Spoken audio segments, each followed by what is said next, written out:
So today we're going to talk about health anxiety. Yes, it is a real thing. We're going to talk about what it is and two quick techniques that you can use to get you out of that fear, that anxiety.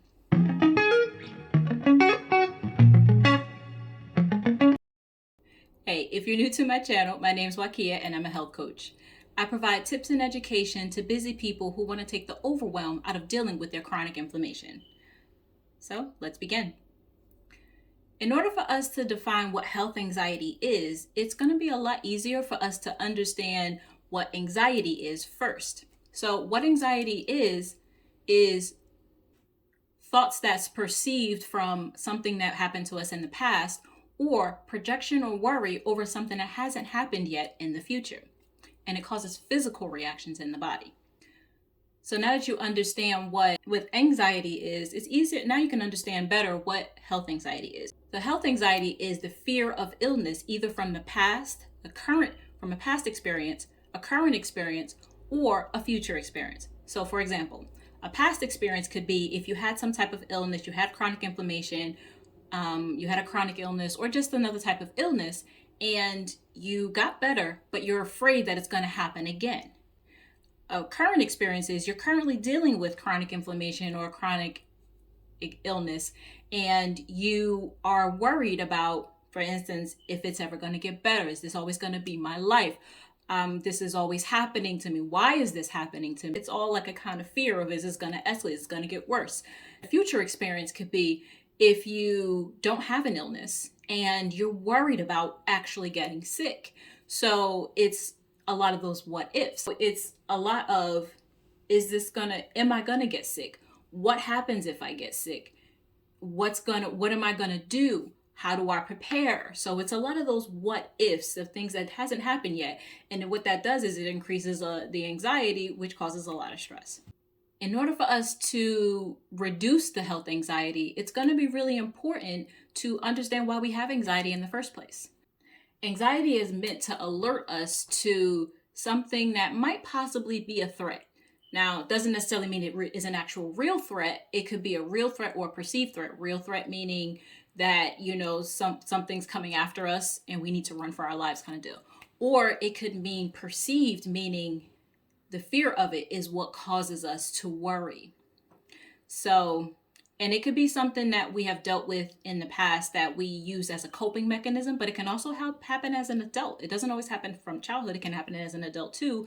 Something that we have dealt with or experienced that was a major significant thing. And now we use it as a coping mechanism to help us to make things more bearable, to make life more bearable.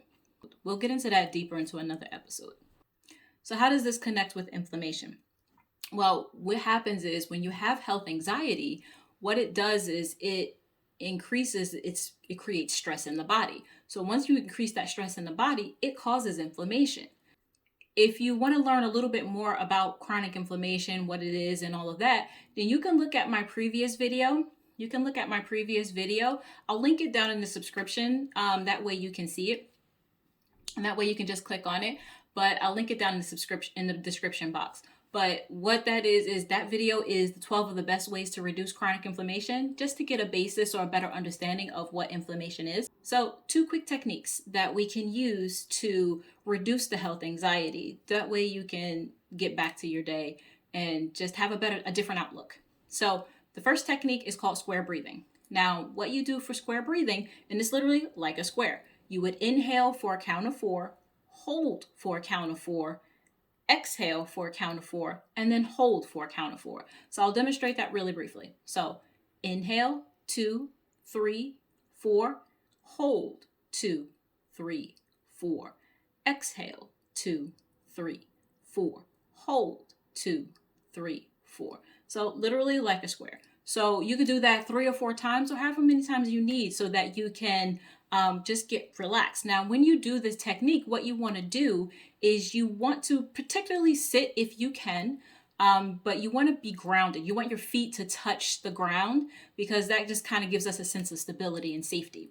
And you want to be able to relax your shoulders. Now, you can also do this standing, especially if you're really busy in the middle of your day. You just need a quick break. You just need a quick reset because you're afraid of, like the continuation of getting sick or of getting sick to begin with. So you can just use that. So the next technique is called the Abra technique. Now, the Abra technique, kind of like abracadabra, it's ABRA. Now, what the A stands for, the first A stands for, is acknowledge. You want to acknowledge that you have the health anxiety. You don't want to push it away because it will come back. What you resist persists. So you want to be able to acknowledge that you have that anxiety. Now, B is for breathe into the feeling that you're having with the anxiety. A lot of times when we're having anxiety, we're feeling the tension in our shoulders, or we're feeling the palpitations in our chest, or, things like that. Our stomach's a little fluttery or a little tight. So you want to feel into that. Now, the R is for release. You want to release the anxiety with the breath. And this allows us to kind of do a bit of a reset. So hence we go to A, the second A, for align. We want to realign our thoughts to something that's going to actually serve us, to be more beneficial for us. So you want to change the way you're thinking about the anxiety, because again, when you're in that fight or flight, it's really difficult to think of solutions because we don't want to stay in anxiety, right? No one wants to stay scared, right? So you want to be able to think or change the way you're thinking of that thought. So that way you can actually provide solutions or even question it. Is this really true? Is this going to really happen? How do I know it's going to happen? And if it does happen, right? So what you do to change your thoughts is you want to create that fear, that anxiety into something that's more empowering. So for instance, say you already have a current chronic inflammation and you are, worried, is this ever gonna change? Why is this happening to me?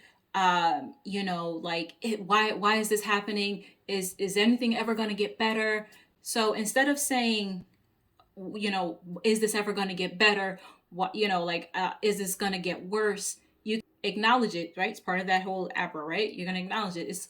I have health anxiety and I'm afraid, but I don't want to stay this way. And I know that I can change it. Or it could be, I'm dealing with this anxiety, but I know it will not always be this way.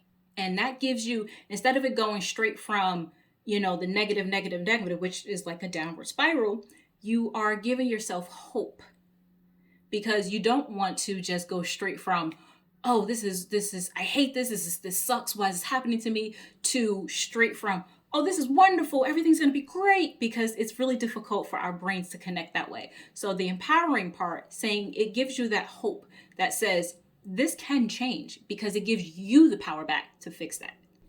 So if you resonate with anything I said in this video, please like and subscribe. You can comment down below. Give me your tips for any other tips that you use to reduce your health anxiety, and hit the bell notification so you don't miss any more. Until next time.